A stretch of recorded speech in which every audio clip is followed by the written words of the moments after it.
All right, you're asking for it, so here it is. Listen to this. I want you fuckers laughing at we partners pod, kid. You understand? We in here drinking, singing, swinging, all that shit, dog. We sweating, getting wet, all that shit. Welcome to the 143rd episode of the Drinking Partners Podcast. If you've been listening, you know how hard it is for me to put all them syllables together. So as we do more episodes, this is going to get more difficult. But this is our Dennis Eckersley episode, which is, again, Dennis a lot of... Eckersley, I believe. Eckersley. Yeah, see, well, you know, black people, we only got 2-3 syllables in the whole, man. This motherfucker got like 7 syllables in his last name. He got E's and K's and shit. Like, damn, Eckersley. But yeah, he was like one of the greatest closers of all time. And I feel like that's what we becoming, man. One of these greatest closers of all time. And we shut it down. Like, you come through, you know what I mean? We shut it down. If you got an event, if you just need to listen to shit on the way home, we come through and shuts it down, man. Yeah. So that was a short and easy description. I'm half of your host in tandem, Ed Bailey. I'm joined, as always, with my co-host, Dave Bracey. Say what up to the people. What's good with you people? We are Drinking Partners, and if you're looking for us, you can find us on epicastnetwork.com/partnerspod. You can find us on iTunes, Stitcher, Libsyn, and Google Play under Drinking Partners. You can find us on IG, Twitter, and Facebook at PartnersPod. And 143 episodes we've been asking y'all. We're going to continue to ask you, man. Please hop on iTunes, rate and review. That's how we know what we're doing well. That's how we let others know that we're doing well. And that's how we continue to do well. So please hop on iTunes, rate and review. Hey, you love us. You see us in the streets. You tell us you love us. Now we just ask that at the click of a button, you tell the internet. And we looking at you right now. Because now we be doing live shit now, so we can look you right in your soul. You, mama. Please click, rate, and review, man. And as always, in lieu of rates and reviews, we do accept shots of Hennessy. You feel me? Shout out to Car Guy DJ and the Conways for starting that trend and just keeping it alive, man. Like, we be getting shots of Hennessy now. We really do. I be feeling great. It's amazing. Like, it you makes guys are actually me feel listening. like I am somebody. I am somebody. Because we just say these things into a mic, and then like 3 weeks later, it might happen. Like, you just, you know, it's wild. It's a wild experience. So we appreciate y'all, man. But that's partially because we make things happen just like we do every last Saturday of the month at Contra Theater. We make the epic night of comedy happen, and it's coming to you at what's the date in November? Yeah, what is last Saturday in November. So after you feast at Thanksgiving, feast on some comedy. Yeah, man, because it's that last Saturday on the 25th. You know what I mean, you know how them weekends be. You know, like, you know, Thursdays is cool, you know, with the fam or whatever. Friday you kind of like, you know, a little full, you know, trying to, you know, a little bit more with the fam. By Saturday you kind of sick of them. You know, you cool. Like, you know, it's like I need a little night out. And the thing is that you, even if you ain't sick of them, you could take them, you know, to the show with you. You know what I mean, you could take them with you or leave them at home. It's an option. But you know what I mean, by Saturday you kind of want to get out of the house. Look, Friday is Black Friday. You getting a bunch of deals. Saturday, we throwing another deal in your face. So go get them black and gold 11s on Friday, because I'm gonna be trying to get. I don't even normally look out for Jordan releases, but my little black and gold J's, they're getting donezo. So I need to get a new pair. So if you're listening, in lieu of a rate and review, please buy me those black and gold 11s. But then come Friday, so all the money you spend on them 11s, you just save somebody on Friday. I mean, on Saturday, man. You know what I mean? So we try to do that. Yeah, we got Full Pint coming through. You know what I mean? So Full Pint will keep coming through with the free booze. You know what I mean? It's BYOB, and we got the best comedy in the city, man. And those tickets is only $20. So, you know, I mean, you might be a little tapped out after Black Friday. You know what I mean? You're gonna need a little deal, a little something to get you through. You know what I mean? Come through, man. $20. I mean, all you can drink, or you can you bring your own and whatnot. Best comedy in the city, and we're gonna have a food truck out there. And drink, eat, and be merry. And man, what else you need? Yeah, eat, drink, and be merry. All right, I messed it up. I messed up the order of it. But just do all of those things in one night for like $15. You know what I mean? Like, that shit is dope. Hey, we got that late show and the early show. Oh, yeah. I mean? So we got the 7 options. p.m. and the 9:30. You got options. So if you really baller, you could come to us and then go out. You can use us as a pregame and then go out, but make sure you Uber, Lyft, or whatever taxi ride. Get a DD, man. We don't need out here. You know, like we promote responsible drinking. Don't get pulled over with a ticket stub from the Drinking Partners in your pocket. Right? True. We don't want to be on the scene. When you see us smammered on stage, that's because somebody else is driving us the fuck home. Or we sleeping there. Yeah. I can sleep right there. There's a green room. Yeah. The green room is comfortable. It's one of the best hardwood floors I've ever been on. I'll make a pallet. Don't act like you ain't went to your auntie's house and she made a pallet. I didn't even know what the fuck a pallet was until I went to my aunt's house and she just laid covers on the floor. I was like, you went camping or what the fuck is this? It's a real community theater, so they got like shit in the back you could just make a bed out of. Yeah, I mean, a bunch of like old dresses, stuffed animals for a pillow. They got pajamas and shit. You be dressed like Dorothy from The Wizard of Oz, but it don't matter. You be comfortable. Comfy as hell, man. Oh, so hold on. I messed that up. So listen, just to transition from the show or whatever, just a review of both us and the show. We will read your reviews here if you do leave them, just like we're reading the review titled "Great Podcast" by Mungo the Cool Cat. I don't know who the fuck that is. I don't know. It sounds like a cartoon character. I don't know. Mungo the Cool Cat sounds like a dude that has very, very, very good weed. So, yeah, go get Mungo's shit. I'ma just off rip. I ain't even gotta look at the bag. I'ma just wait till I get home. That's how much Mungo got repped. Like, you know what, Mungo? Just slide it in my pocket. Hey man, when weed becomes completely legal in Pittsburgh, there's gonna be a commercial where some dude is like, I ain't gotta look at the bag as his tagline. Come to Mungo's. You ain't gotta look at the bag. Mungo be selling weed outside of a speakeasy with a fedora on. Nigga, it's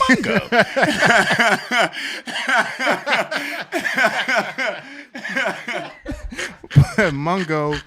Mungo said, I've seen both Dave Bracey and Ed Bailey do comedy shows. Their podcast is just as funny and entertaining as their stand-up. Oh, so that's dope, man. We try to bring everything to you. We appreciate that, Mungo, and we will patronize your weed business. All right, so it is you heard it here first. Nigga, it's Mungo.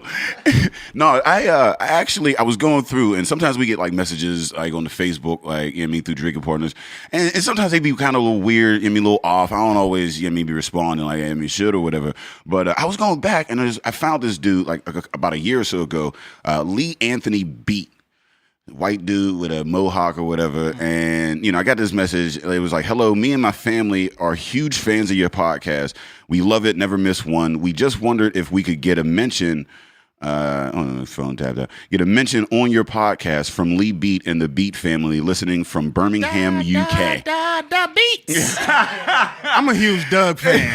So. He actually got a Skeeter haircut, though. Like not the Skeeter. Roger Klotz. Who's the Klotz? Yeah, he got like the Roger sides. Klotz is technically Mexican. Yeah, is he?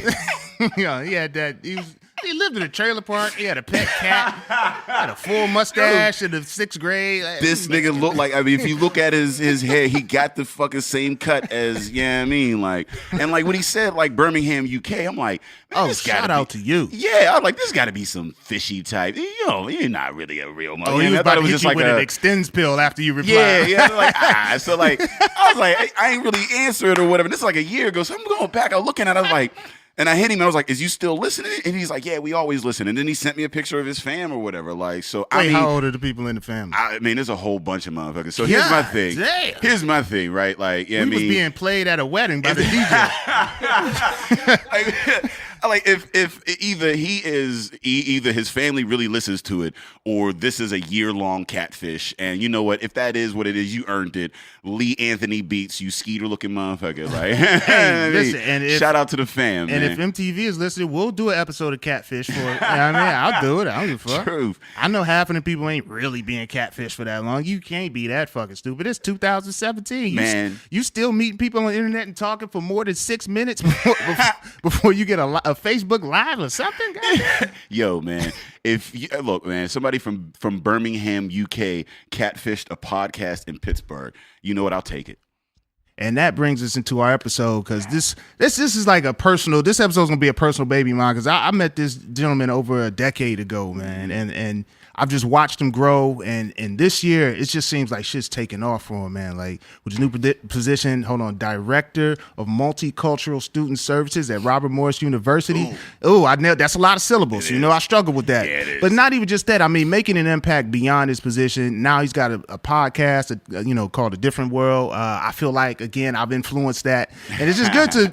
It's weird. Like it's almost like just to be able to feel like you've influenced somebody so positive. Yeah. Makes you feel like you're doing some shit right in the world now. And he done surpassed me in positivity. Like, I'm not as positive as this brother. Oh, yeah. No, he was just sitting outside talking about all the clean living and eating, doing this shit. I'm eating a bag You of can pork see it in his rinds. Like, shoulders. yeah. Like, He got some mean Herschels, too. Not only is he giving you multicultural studies, he's fucking doing spin classes. Yeah. He's giving you a positive podcast. And if you go to your local gym, he working on them Herschels like a motherfucker. So, hey, I got to, you know what I'm saying, introduce my boy Fred Hodges to the podcast to say what up to the people, my What's man. going on, everybody? Oh, he got swag. That's that was a comfortable introduction. Like, rap too? I do a little something. Nah, definitely. I'm blessed, man. Blessed. Thank you so much for having me. I truly appreciate it, fellas. No, thank you for coming through, man. It's just long overdue. Just with the things that I've seen you doing down at RMU. I know we did, but I was not a part of it. You know, the comedy show back in February. Unfortunately, I could not attend, but thank you for the opportunity. I'm glad everything went well, and I just like the outreach into different venues or different, you know, walks of life to kind of bring that to the students. How important is that? Like, first of all, what is your position at RMU? Like, what does that mean? How does that add value to the students? Most definitely. Well, with my position as the director of Multicultural Student Services, I like to kind of like use an analogy where if you think about the hand, you know, you have your individual fingers that do different things, and then you bring it together, it creates a fist, and that fist can pack a mighty punch. Yeah, see, what I was doing, and then you went to fisting. My bad. I didn't know you was gonna go. I didn't know you was gonna go fisting me. I didn't know you was gonna heavy go. pause. However, my job it entails just bringing people together from different walks of life, bringing our students together because you know they have different backgrounds, different stories, different things about them, but it's not only just, you know, talking about the differences, but we're celebrating our differences and what ways that we can bring our uniqueness together to make us us. So within my position, I put different things in place in order to bring us together. So, you know, I talk about diversity. I talk about, you know, the importance of celebrating differences, the importance of just us as a people. Because I mean, we live in such a negative world that what we're doing is we're lacking in the positivity. Yeah. And with my position, I utilize that position in order to bring us together to show people that we're stronger as a unit. Yeah, I mean, that's it. Like, you know, we were talking earlier or whatever, but I mean, like, it's easy, you know, being a minority, being like, you know, attacked by all, you know, sides. Like, without that, like we have to have that extra energy push to kind of, you know, to get that message and to reaffirm that we are, you know, something that matters, that we are, you know, like a people with our own culture and like, you know, importance or whatever. Because if you turn on the TV, it's easy to get into the mindset that like something is wrong with you. Yeah, I mean, like, you know, the negative stereotypes and the negative images that we see through the media, through the social media, or you know, I used to go at work or even in colleges or whatever. Again, like typically the colleges are predominantly white, so like even in those environments, like, you know, you still kind of feel a little, especially if you come, like I know, like for me, growing up in an all black neighborhood or whatever, like, and then going to a white college or whatever. I was like, oh, fuck. Yeah, I mean, I felt like out of water or whatever. So I think, you know, what you do is important to bring those folks together, to let them know, like, one, here's a space where we can, like, you know, grow or whatever. But two, to impact that, you know, that positivity, to like, to push that where you're not getting it. You know, like for white folks, you can turn on the news and there's like, oh, hey, look at what this white dude is doing. Like, you know what I mean? Super extra, like reaching the moon or whatever. Yeah, I mean, we got to look for that shit. Exactly. Yeah, I mean, like, you know, so I like, and with the show that we did in February, it was dope because, you know what I mean? Like, it was diverse. There were older folks, younger folks, or whatever. And like, I was in front of a crowd of majority minorities, and you don't get to see that in Pittsburgh, like in this area. Like, yeah, I mean, like there's some spaces, but not a lot. I mean, right. and it helped us, and it allowed us to like, you know, to be in a different space. So we appreciate, you know what I mean, like those opportunities that you create there as well. Most definitely. And not only that, but then just also educate, because it's a funny story. I was getting my eyes checked, and the doctor was like, oh, so, you know, what do you do at RMU? And I said, well, I'm the director of Multicultural Student Services. He's like, okay, well, nice. My daughter goes to RMU, but she's not cultural. So You have fun with that. And I was just like, well, I mean, not cultural? She's not cultural. What does that mean? Man, I don't like. And hold on, am I supposed to trust you with my eyes? right, and that's what I'm saying. Like, If you we're- know, you don't see color, right? Okay. That's Right. Like, And for that to be out of the eye exam, it just not- made it just super awkward. But I just wanted to let them know, like, as long as you have some type of heritage in you, you have culture. as long as you are a human being, there's a culture of Right. some Some sort. Not necessarily one I can support, but first of all, let's just keep it real. You never at any point tell somebody that your daughter is not cultural. You don't know me, motherfucker. You don't know who I am. Like, what kind? Right. I work at your daughter's university. Like, why would you say that? Like, now I got to try to find her and be like, yo, what's she doing? What's her extracurricular activities? You might have to tell on her. Like, shit crazy. What do you think culture is? That's what, like, yeah, I mean, when you be like, oh, no, she's not cultural. Have you said that before? Is that a thing that you've been like, oh, we don't get into the culture thing? Like, I've just We never. don't deal with race. Yeah, right. Background. No, we just deal with tomorrow. History? Fuck that. Exactly. I mean, it's our makeup. It's who we are. You know, it's more than just our skin color. It's more than just color. It's everything. It's our heartbeat. It's the way we walk. It's the things we think about. It's our jobs. It's our pay raise. Like everything. So, do you think it's in this climate now? And you've had the position, I think, just in 2017, maybe earlier 2016. So you've kind of been in the Trump era the entire time that you've been at this position. How's that affected the position?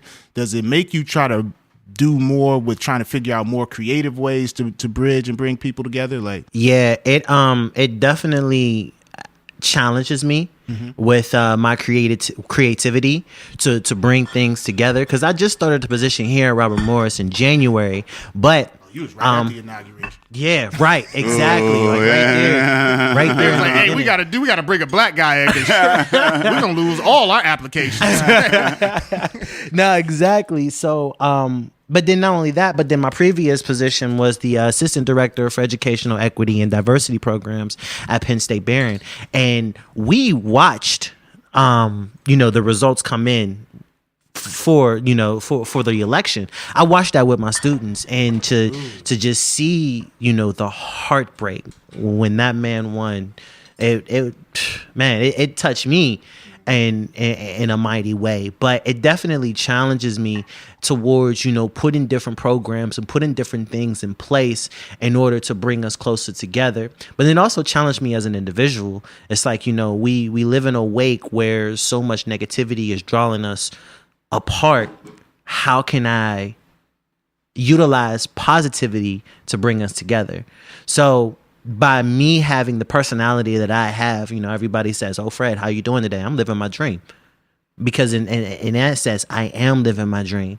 But I'm utilizing my positivity and I'm utilizing my positive attitude in order to bring people together. So no matter who you are and what you look like, I'm saying something positive to you. And then I'm putting together these programs, because it's easy to put together programs, but if ain't nobody going to show, it's a waste. That sucks. And we, I have a background doing programming on a college campus, and like you can have the dopest idea, but motherfuckers don't show up. Right. It was a bad event. Hell, it's like that with comedy now. Like, it's everything in life. If you could be together the best fucking thing you want to do, but if nobody's there to see, it's kind of like, you got a fire ass mixtape in the trunk. Yeah. All you got is a few discs. Exactly. And I'm the type of person where I visualize before the program, before the event, and I visualize every seat being filled. And if there's only like 2 or 3 people that show up, I'm like, damn. Yeah. Is the draw still the free food on college campuses? Most definitely. Oh yeah. Most definitely. At least something has to change. I just did an event at Pitt's homecoming. I'm like, okay, shit's a little different. Yeah. Free food is definitely the draw in. And sometimes, because like I'm real tight on my budget, I'm real tight on my money. So like sometimes I try to like throw like a little curveball and not have food.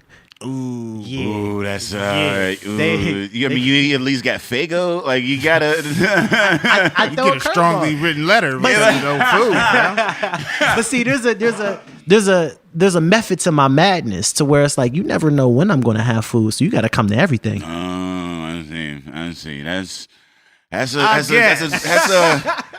You talking to a nigga that won't come to nothing. Yeah, I mean, like you gonna have all or none. Yeah, because that's what we do sometimes. Like we'll have a couple beer, we might not have it, and then they'll be like, "Nah, fuck you next month." I have to send a little pigeon in, like, "Hey, go check out that Fred event, see if they got that Qdoba." The Qdoba was huge. While I was at Pitt, Qdoba was like they was showing love. They was blessing us a lot of times. And I know my boy Rashawn, y'all know him, but Fred knows Rashawn. You know what I'm saying? One of our fraternity brothers, like he started that Qdoba connection. That was huge for us. You know what I mean? Like to have Qdoba like a real restaurant on campus, like we was getting mad people in there. But if we had Qdoba one event and then just didn't have nothing the next event, we was whack again. Yeah, we was back to whack. So there must be some good ass events to get people coming and gambling to that. Most definitely, and that's what it is. I mean, it definitely my creativity. It challenges my creativity. So, and I love challenges. I love to be challenged. Okay, like what happened? How did I learn from it? What can I do differently? What are some ways that I can enhance the program, or what are some ways that I can enhance me being positivity, my promotion, different things such as that. So how do you? I mean, how do you tackle? Like the new ways of promotion. Because that's the thing that as you get in and you're learning, because you have a degree, you have a position and now you're in a new position, and part of that position is promotion. Right. And a lot of what we do, we're learning it. We don't have marketing degrees. We don't have a budget. Yeah, we don't have a budget. We got as much money as we have in our pockets that ain't due to our kids. Yeah. And a lot of the money we do make, we just put back into the promotion and trying to get the word back out, or whatever. And there's that learning curve, and there's so how do you handle that? Because I think that's an important lesson no matter what you do. And we were talking about it earlier, networking is huge. When you get out of college, that's one of the best things that you learn is how to network. Right. And when you get out there, if you're going to be an entrepreneur, which a lot of that wave is tending to, we talk about on the podcast all the time, how this generation, you got to do it yourself. You got to, promote yourself, generate your own revenue. Part of that is promotion. How do you tackle that? What are some of your avenues for learning? Well, one is networking, networking with key people. Like they say, you look for your lieutenants.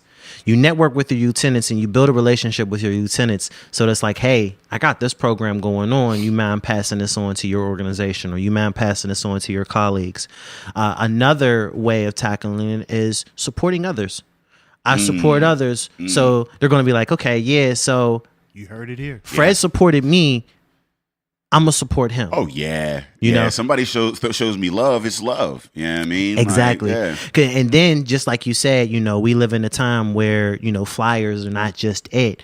Is just staying up on the times. And right now, Snapchat is it. Yeah. Snapchat is it for this generation. Buzzy, it's not the Snapchat. It's the geo filters. Creating a geo filter to where they go on Snapchat and boom, put up a geo filter and be like, oh, okay.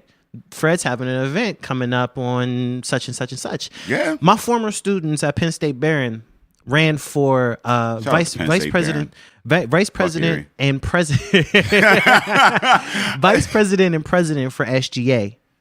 Their whole campaign was Snapchat filters. Yeah. Buzzy been telling us to get into Snapchat for the longest time.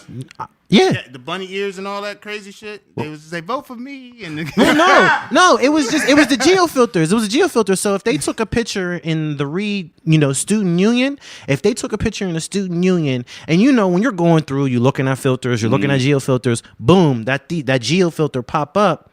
It was two pictures of them hey, vote for us for president and vice president. Yeah. See, I don't think, Buzzy been telling us, I don't have a Snapchat. It's I'm not Snapchatable. Man. Yeah. But that's the wave. Yeah. That's the new wave. And that's the thing, because I be looking at all the new shit that folks are getting into or whatever. And I feel feeling bogged down. But that's the thing about moving forward is that the older, like I look at like some of the venues, some of the people that I work with, and the problem with that they have is that like they're not adapting to the new like apps technology or whatever. So like they got to a point and they were like, I'm comfortable with this, and they stopped learning and growing. And that's the thing about life in general, like in business, entrepreneur, or whatever, you got to always be learning, always be trying to like bring on new stuff and new avenues, especially in basically, I mean, like, again, with promotion and like, entertainment and getting people to come in and like support a cause or whatever. Right. And I'm looking at this Snapchat like, man, I'm not really Snapchatable type dude, like whatever. But at the end of the day, it's like adapt or die. So like I'm like listening, like, man, maybe I should maybe get a little account in. It's weird because it seems like it moves from one media to another. So it was Facebook, and I'm late on. It was MySpace. I mean, I'm late on everything. MySpace, I ain't even fuck with at all. Yeah. And Facebook, I got on late. Like everybody was on Facebook. Then I took some weird ass picture with a cell phone, mad far. Started a profile. Then Twitter, I got on wild late. Shit, there was Instagram. It was AIM and fucking ICQ back in the day. AIM, I was on a little bit. Yeah, it was like that was way. Yeah, I ain't have a laptop at first. Yeah, I was in the computer lab, and they had the kiosk. Computer labs. Every time I hit a new building, I hit a kiosk. Yeah, they should have stayed in contact with Shorty. Like, men learn all lessons through trying to court women. That's we do. ASL. I learned ASL. Yeah. Like, let me cover. Oh, you closing down? All right, I'm gonna be down in the one in the. Yeah, I mean, hey, yo, Shorty, hit me back in about a half hour. I'll be on. Like, I'm gonna just move. Get to that next kiosk. Yeah, exactly. Yeah, I'm outside. And that's the thing I love about working at a university, because of the simple fact that my students keep me young. My students keep me lively. Yeah. Oh, you got to stay in with the youths, man. You do. Like, got to support the youths. You do.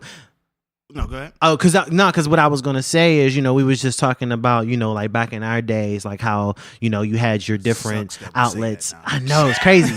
It's crazy. You have those different outlets that was popular, and so like, a couple of weeks ago at Robert Morris, I was talking about Facebook, and my students, they call me Uncle Fred. Like I have that relationship. You gotta chill with that. All right, you can't have no young 19-year-old talking about Uncle Fred. What's wrong? But that's the thing. Look, you my man's. All right? But I'm telling you, gonna have to curb that a little.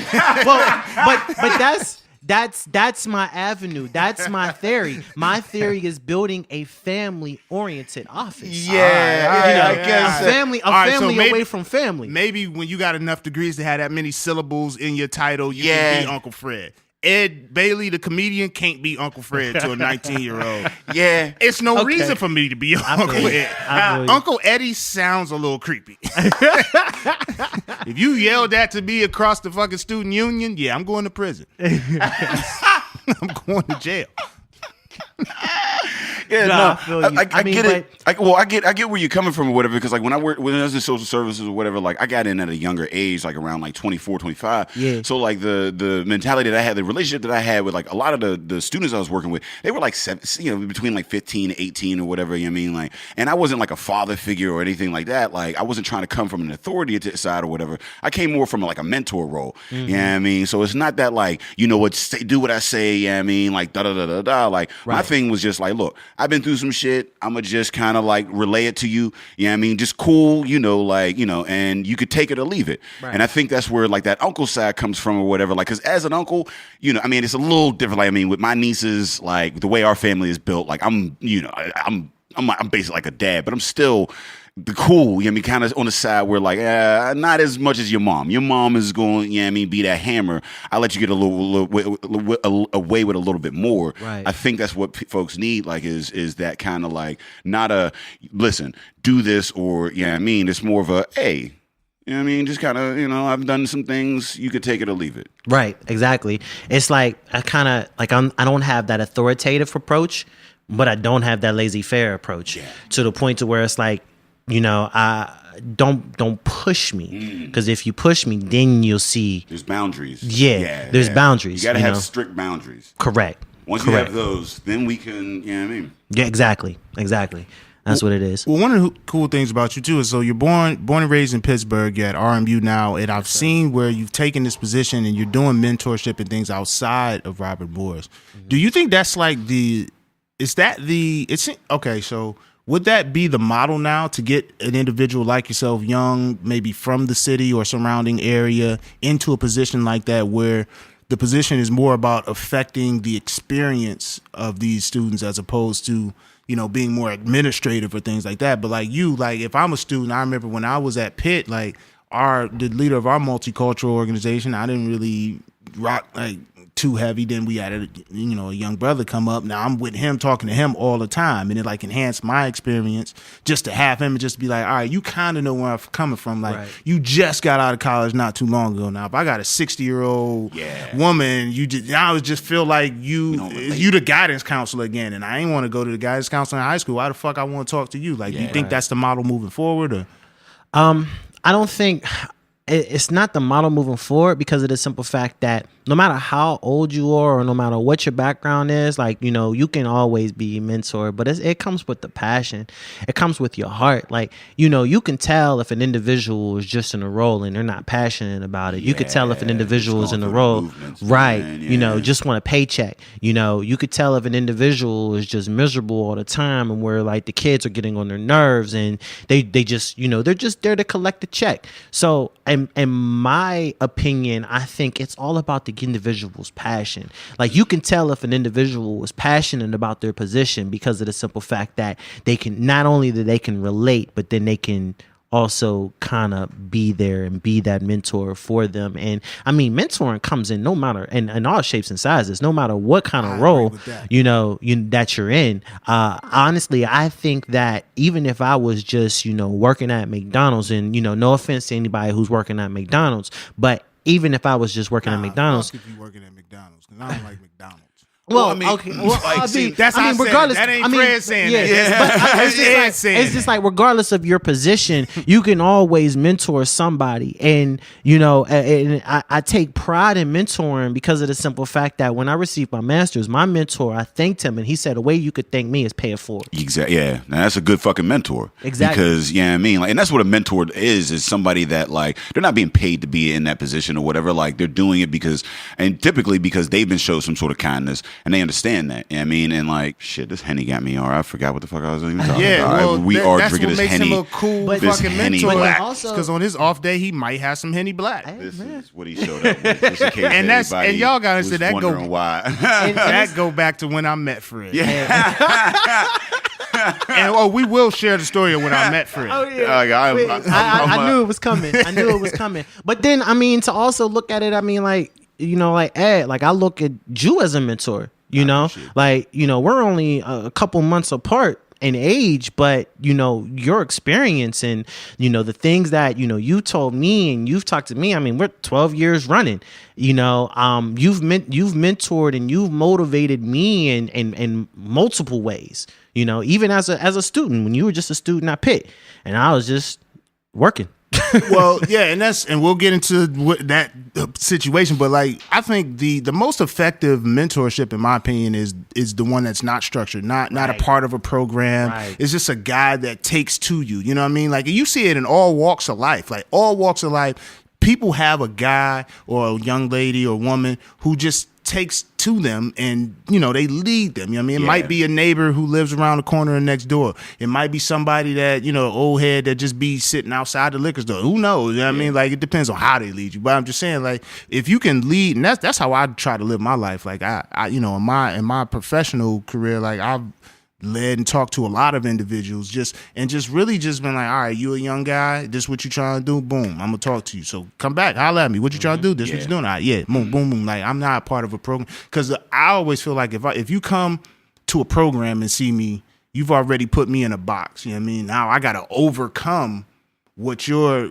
apprehensions to that program may be. Like, I don't know why you here. Did you volunteer to come to this program? Did your parents force you? Are you under some mandate that you got to do some type of counseling or something like that? You may look at me as a part of that situation. Whereas if I can just approach you off the street or just be genuine with you, yeah, I could rock with you. So when I met Fred, it was a genuine thing. Like, I wasn't trying to be Fred's mentor or nothing like that. It was just, he was my guy. Like, I met Fred. We were working valet for UPMC.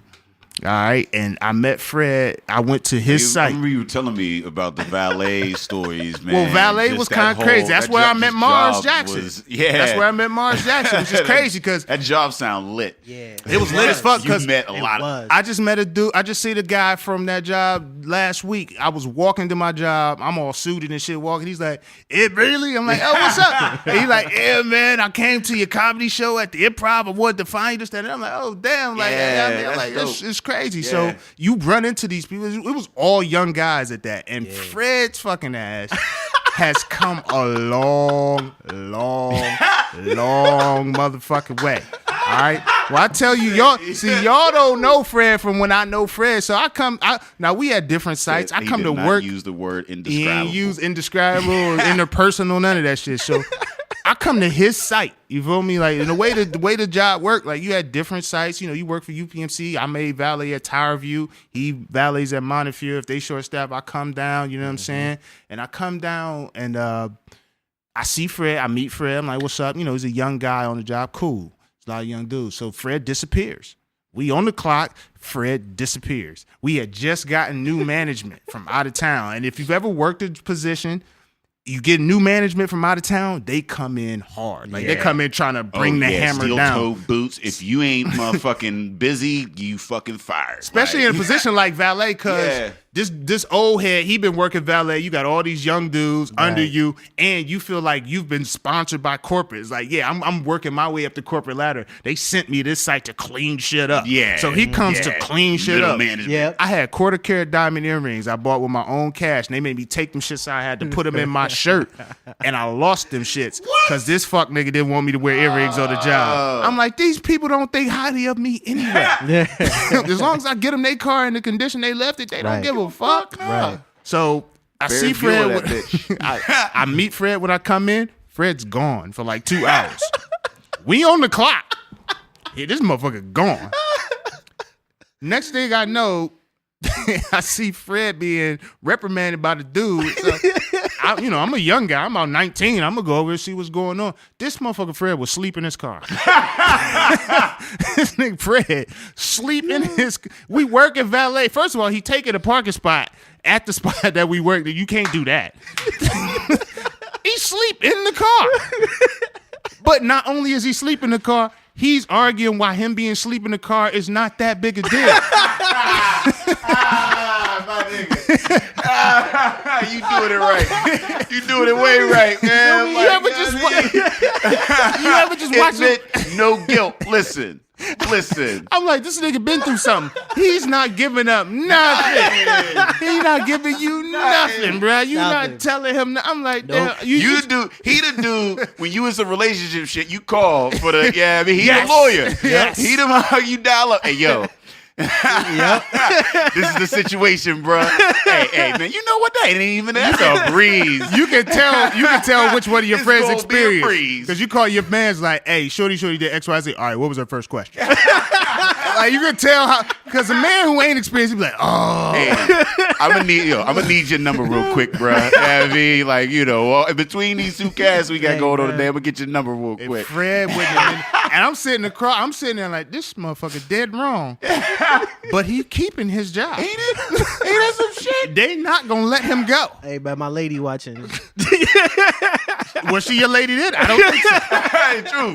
This is all the past. This He's is a past thing. that. This is a skill that he has since utilized to help. I've grown from that. The whole point of that story He uses it as a tool for positivity these days. Most definitely. So the Most growth of this man is crazy to see. And for some reason that drew me to him. So at the time he wasn't in school, I was in school, and like, Well, I mean, that's that Start real rocking. recognized real, like you said. I mean, you're like, man, motherfucker, because I mean, that's how, like, I mean, I feel like that's relationships in general. Like, I mean, like I said, with the networking, and we were Right. talking earlier, whatever. Right. Those are the things that you learn in life. Like, yeah, you'll get a degree, yeah, you'll learn this, that, and the other. You'll get into a job, and you get that experience or whatever. But first and foremost, networking is that thing, and the gift of gab, man. If you got the gift of gab, it'll get that you motherfucker through. was talking his ass off. Get you through With some a shit. whole attitude. How you get caught sleeping in your car at work on the clock? You got a fucking attitude. What you mad about? Like, you mad this nigga didn't let him finish his nap? Like, Hey, man.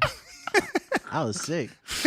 But I was sick. I mean, and that's the thing is that those are them is the things that you gotta like. If you gotta teach those things to the next year. Like I talk to my daughter or whatever, and like I love my daughter to death. Like, but she's a little asshole, man. Like she manipulates, she's cute, she knows it, you know what I mean? Like, and like she'll just say some wild shit. And the thing is that because she's like cute and like, you know, and kind of smart, like people were like, oh, and like let her get away with shit. Yeah. And I'm like, nah, B, this ain't gonna be the like as a dad, that's like my role or whatever. And I tell her, I'm like, look, man, I get it. That's a skill that is gonna be useful, but you got to learn how to do it like in a positive manner, like because if you're like she'll blatantly tell a lie to me, and I'm like, you got to understand your audience first and foremost. Like I'm smarter than you. Real dad to I mean, like I'm smarter than you. Like this is what's problem. Like yeah, you're gonna need to like kind of have this skill to kind of the gift the gab but like you got to know your audience. I mean, I got to teach you how to use this thing to help further you and not fuck other people over. Right. I mean, so people don't dislike you. You know, them the realest parenting moments where you're not saying the shit that your partner would expect you to say. It's you and your child, like, all right, on some real shit. Yeah. Like, I'm not even mad that you would do this. What I'm mad is why you would say this about that. Like, come on, lie to me, baby. Give me something to work smarter with. About it. Give me something to work with. Like, I got a fatherhood story too. Don't let me forget to tell it on this because this shit was crazy. Because today is my daughter's fourth birthday. Shout out to Kyle McKenzie Bailey, the love of my life, man. That's my firstborn. So I'm sad to be here, but I sent her to do some cool things, man. She's having a great day. Woke up, made her breakfast, all that. But I gotta tell you what happened yesterday. But we gotta get through all of Fred's accomplishments first because the shit that happened to me yesterday was crazy. So how did the A Different World podcast come to be? Because again, like it seems like you're a new age, college employee where it's like I'm taking advantage of the social media area, right, and I'm branching off to do other things outside of just being the director of Multicultural Student Services. That's so many fucking syllables, man. How do you get that on a business card? But anyway, you're doing your podcast. It's still positive step separate from the job, but still adds value to the position that you have as well. Most definitely. I feel like the Beyond a Different World podcast. It's it's my avenue to practice my craft. Because don't get me wrong, I love higher ed. I love what I do and I love my job, but I'm not gonna be making millions for others the rest of my life. I wanna eventually branch off and create my own. So the Beyond a Different World podcast is a way for me to practice my craft. It's a way for me to talk to individuals on ways that we can bridge the gaps that we have. So what it does is it's an opportunity to not only bring the campus community together, but bring the community together. It's an opportunity because everybody has when I talk about success and I break it down as an acronym, the U in success is uniqueness. So everybody has like that kind of uniqueness within them and that craft that they're creating. It's their avenue to express that. It's their avenue. You want to be like, I tell people all the time, I'm trying to get paid to be me. Exactly. You know what I mean? Like, I want to be the best me that I can be. And exactly. And and it's like, I could do that for free. And I love doing it for free. But things is getting expensive out here. Things is getting expensive out here and bills just keep plowing up. I feel like the older I get, the more bills I accrue. Well, you buying all them fucking bow ties. True. The way you dressed and changed. It ain't white tee era no more. So we came up in the white tee era where all you really had to have was a nice pair of shoes and a shirt. So you could have on a $200 outfit, but $150 of that was in them shoes. Yeah. I mean, you got gym memberships and shit like that. You got an expensive diet because you ain't eating bullshit food or whatever. You know what I mean? No. Yeah. You got it expensive, man. Like, you drink better, you eat better, you just do everything better. Like it's just certain shit that you just not gonna tolerate. That's true. So I definitely what Beyond a Different World is it's a way to it's another avenue to bring us together. It's another avenue for anybody who's having anything or in charge of anything on campus. They could promote it because that's another way of staying up with the times. And in today's generation, podcasts is it. I commend you even for I've never even, and I don't know if this is something that is done regularly at universities, but for you to bring that podcast to the student body and allow them to promote their events. And then one of the things that we like to do here is not just the promotion of the event, but it's like, all right, look, I do this dope event, right? But you should support not just because the event is dope, but you'll be supporting a dope individual, like bringing you on. You know what I mean? No, I'm not trying to steer anyone to arm you, but I'm steering people to look. You need to associate yourself with this man. This is a dope guy. I feel like I'm a dope guy. If you're a constant listener, you feel like I'm dope. If you buy me Hennessy, you definitely feel like I'm dope. You know what I mean? So you shout out to the fact. My bad. I just not to be, but like, yeah, you definitely brought us a bottle. Well, that's of Henny. what we do. See, they don't know me from my previous life. This is what we do. That's what we do. Like I just like what we love do. the Henny That's what we on do. deck. Like, I met this man, and look, Fred, instantly. Yeah. After I watched that conversation with him and that boss, I said, you know what? You got free admittance to any party I'll throw.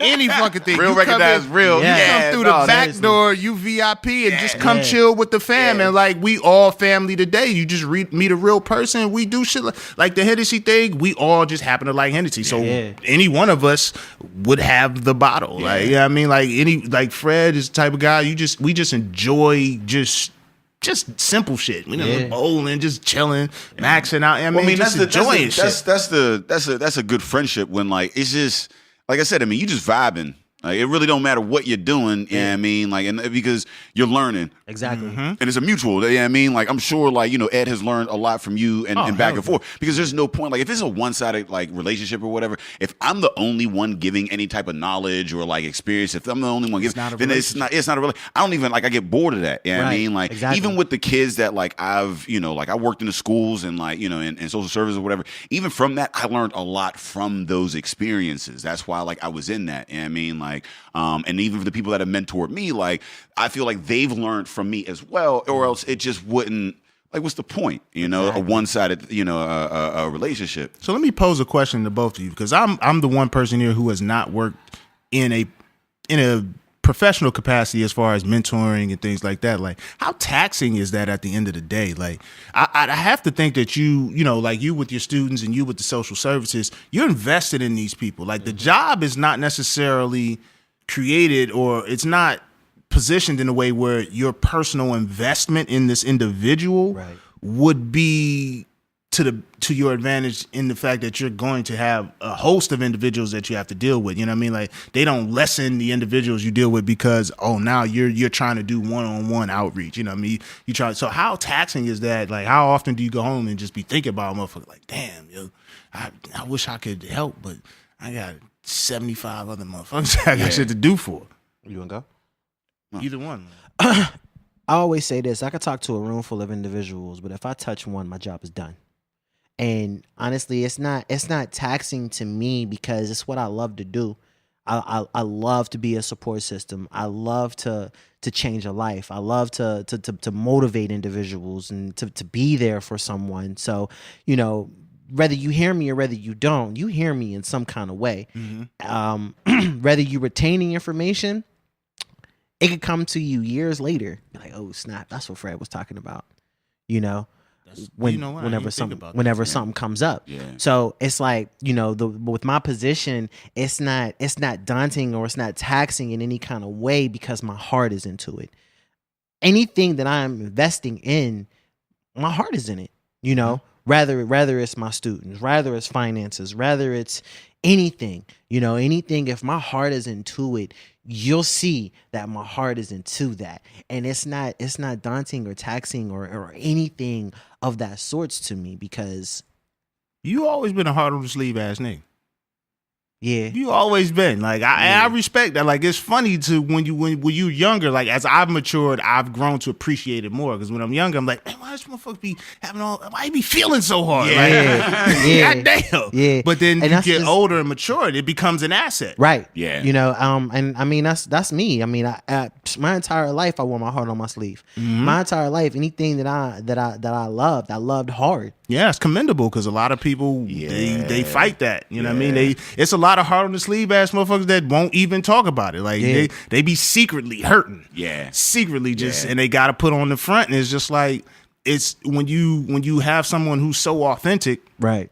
you know where you stand with a motherfucker when you're out there. Even if you dislike this motherfucker, you know where you stand with him, so you can at least respect a motherfucker. Exactly. And like I tried that. You know, when I'm going through my different characters or trying to find myself or trying to figure out who I was, I tried that, you know, like trying to be hard and not express my feelings or not express like the type of person that I was. I felt weird. Like I felt weird. Like it was just like, this is not me. This is not my character. People need to see my heart, because if they see my heart, then I can save theirs, or I can open up theirs. Or vulnerability. Yeah, I mean, when you have that vulnerability, that's the key to relationship building. Yeah. Like first and foremost, like I mean, interpersonal relationships. Like if you break across that just that superficial, you know, party small talk. Yeah, I mean, whatever. Like professional, it's vulnerability. Right. Yeah, I mean, like whatever deep relationship that you have, any deep relationship you have, whether it's a homie or your wife or like a parent or whatever, it's because they've shown you some sort of vulnerability. Right. Yeah, I mean, like, so with that, like you said, heart in your sleeve or whatever, that's what it is. And like, if you have somebody like that, it's like, it's a double-edged sword, because like there are some people that do that and they don't know when to cut it off. Yeah, I mean, they're always like, and those are the people that they get taken advantage of because they're so like empathetic or whatever, and they don't know how to turn it off, and people just keep using them or whatever. Whereas some folks, yeah, I mean, and the people that I vibe with a lot, because I'm more like kind of just disconnect, reserved, like, yeah, I mean, I exhibit particular emotions or whatever, yeah, I mean, but it's all calculated, yeah, I mean, like, but like the people that keep it like the heart on the sleeves or whatever, but they're like, they demand respect, like those people I connect with a bit more, because like they're able to do something that I'm not. Like I'm not willing to just be that exposed. Yeah, I mean, like it takes a lot, because you are going to take it on the chin. Yeah, I mean, like, yeah, you're going to take it on the chin. Like you will take it on the chin and be like, all right, that's a lesson that I learned. I can't fuck with you. I'm going to keep it moving forward. Yeah, I mean, I'm not even willing to take it on the chin to get that lesson. Yeah, I mean, but like the people that are, I respect, and I try not to give it to them on the chin. Yeah, I mean, I'm just like, all right, well, this person, yeah, I mean, is giving that out. So I'm going to try to like, be as respectful and like, vibe with them as much as I can because of that. Right. And then you talking to a person that overcame depression. You talking to a person that literally like my back was against the wall. So I could take those licks and I could take those bruises, because as long as I can look up, I can get up. But it's like this. It's like, hey, you fool me once, shame on you. Fool me twice, shame on me. Yeah. And I learned from that, like I'm a person where I'm like, I love learning, and even if you screw me over, I'm gonna learn from that. For me, there's no bad experience. Like there's bad experiences. I like regret when people say, do you regret things in life? It's hard for me to regret, because I love the person who I am. Yeah. The person that I am, I love who I am, and I wouldn't be that without those. And the thing is about like, people are like, oh, even relationships or like, they're like, oh, it's wasting my time. It's not a waste of time if you learn from it.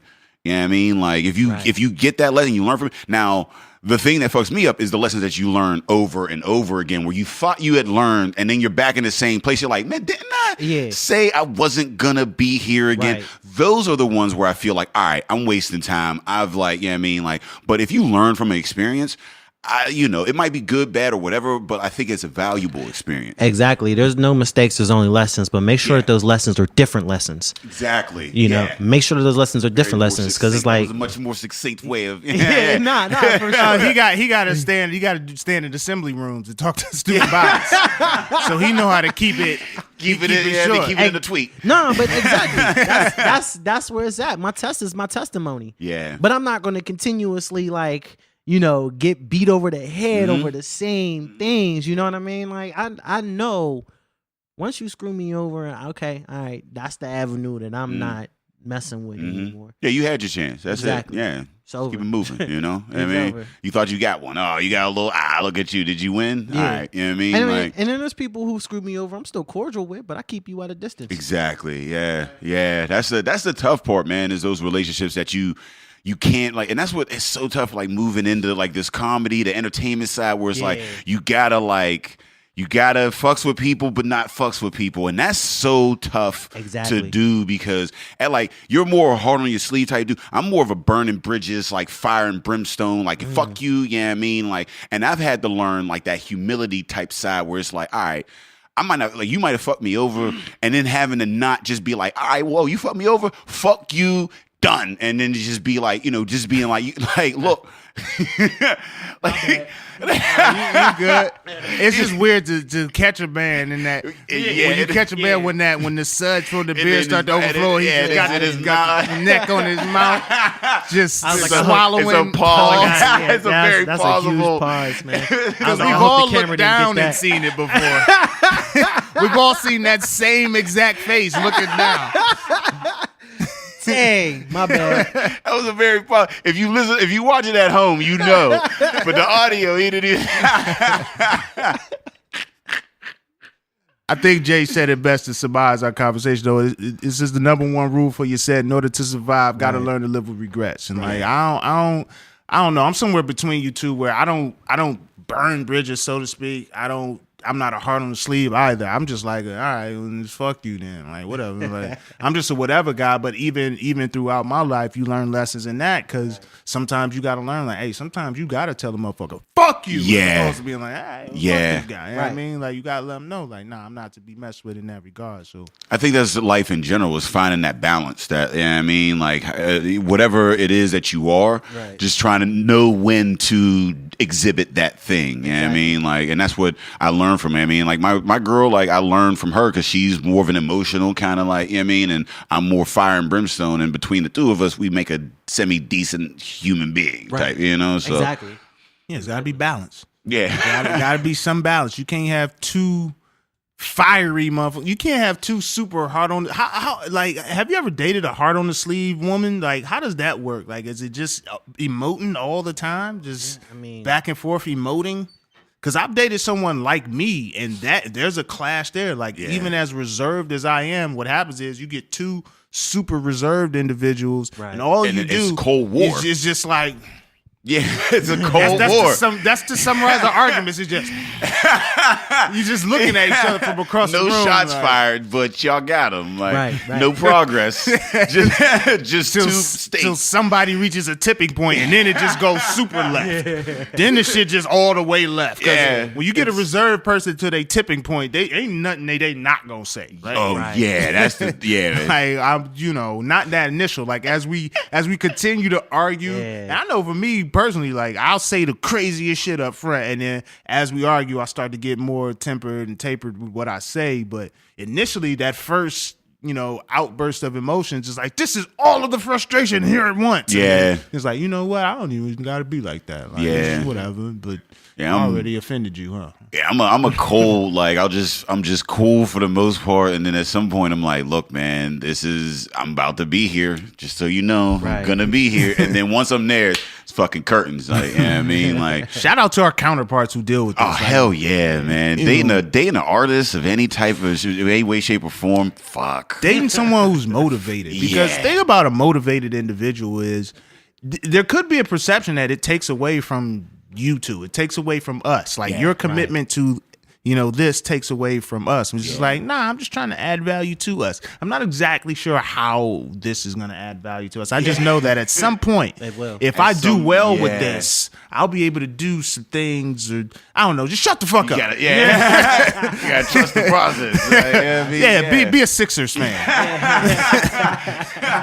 A Cleveland fan. I'm doing this. We got several playoff teams, though. We got the Cavs going to be in the finals. We got the Indians, who on our last two recording, they said you got to be a Cleveland fans from the 90s. From the 90s, the Indians was going to the World Series. The Cavs were middle of the road for a second and then trash. And then we got LeBron. The Browns just been consistently trash. And you know what? At least I know what to expect. Yeah. I don't come into a Brown season with this, we gonna go 8-8. No, the fuck we not. Man. We're not going 8-8. It might be 8-8 at the end of the first quarter, but we're gonna lose 30-12. Like, it's goddamn these Browns. It's just learned your lesson. No, you know, bad season. I ain't been burned none. I ain't been burned none. You know what I mean? The Browns is just showed that I think might be burning, so I just get the head from. You know what I mean? I might just I don't know how that analogy makes sense, but I already know, like, anytime the Steelers have a bad season, I'm like, well, at least we got the Browns. At least we can play the Browns. Yeah, and that's one of the reasons why we're not as close as we could be. You're not bringing that attitude to our friendship. Don't let him lie to you, You're not man. bringing that attitude Don't to let our him lie to friendship. you. We've recorded 200 fucking hours across from each other. I mean, there's It's taking so much for me to not jump across the table on this motherfucker. this nigga don't like watermelon, man. Especially this nigga when- don't like watermelon. No, I don't like watermelon. Yeah, you can imagine having to build a relationship with a motherfucker that don't like watermelon, man. When the last time you brought watermelon to the studio? I ain't got it's just a thing. It's a pride. Like, come on, man. That's that's offensive. As I fuck. know him for 12 years. I ain't never seen him eat watermelon. Not to say he don't like it, Did but you know he ain't like watermelon? Yeah, I knew he didn't like watermelon. Really? And you still carried on the compliment? Because my I'm man. such a See, I cool was- guy that fuck watermelon. See, I was already in the relationship. This wasn't a thing that he had. See, I think that might have been. Did you not know about it until later? Yeah. See, that's the thing. I think that's what it is. He gets you in there, and then you build a friendship, and then later on, he tells you he don't like watermelon. Because if you meet a motherfucker straight on, and he tells you don't like watermelon from the gate, you see a little. Well, You'd then be you like, need to "Ow." adjust your approach. You need to start asking about watermelon from the gate. Because as soon as I hear about watermelon, I'm gonna keep it real. I don't fuck with watermelon. I Nope. think when I found out we were pre-gaming, we were on our way to a So he party. waited. He tried to lick you Yeah, they up tried to before. put- So it was just they like- tried he to put waited some until liquor you in a watermelon. See, exactly what he built up a relationship, got you liquored up, and was like, "Hey, I got something to tell you." Nah, we was Hey, I pre-gaming. I got something to tell you. We was I don't like pre-gaming. watermelon. We was about to go Yeah, out. I mean, It's They one of was those trying to pre-game put some. conversations. They were trying to put some liquor in a watermelon, and I said, "No, fuck y'all." All right? And here's the thing: they was probably trying to impress some women, have them come over with the watermelon with the ridges cut into it. Nah, don't waste my liquor. No slice of fucking spiked watermelon. Just give me the shot. God damn it. and had the nerve to be mad about it. Like watermelon ain't a motherfucker. Well, I met normal ass. He was sleep at work and was mad that they told him don't sleep at work. So yeah, I could be offended about some shit.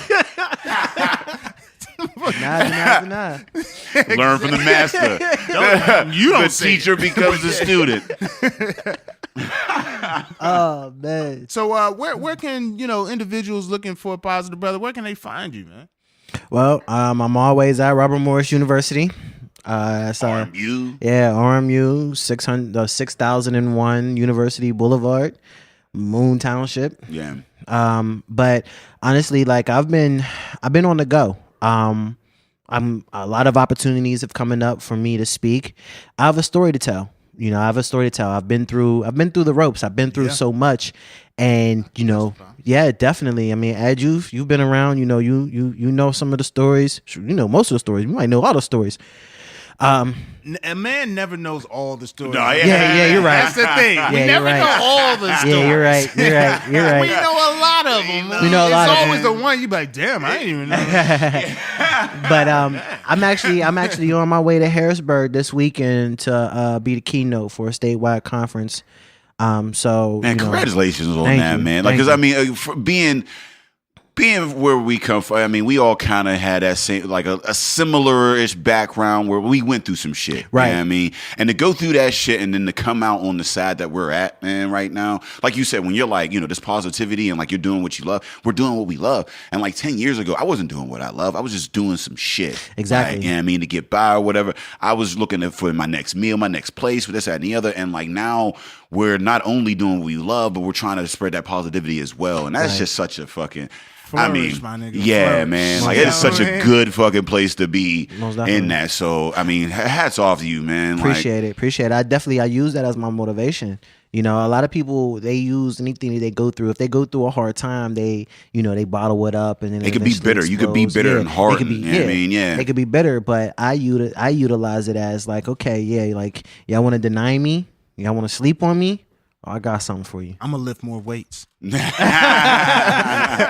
What is Steve Martin said? He said, "Be so good that like they can't ignore you." Exactly. You know what I mean? Like all the hate, all the bullshit that you're going through or whatever. Just keep pushing at it so that like fuck the other man's path. Fuck who's saying whatever about you. If you're good enough, then they don't have any choice but to fuck with you. Right. You know what I mean? So we had to end this in true Fred fashion. This is for everybody who's listening, who's watching the live stream, who knows Fred. Listen, I asked Fred, I said, where can they find you? Generally on this podcast, we end the podcast with where can they find you? People give out their social media. This nigga Fred decided to tell you where exactly he was going to be on one location. 1414 James This motherfucker Street. gave an address.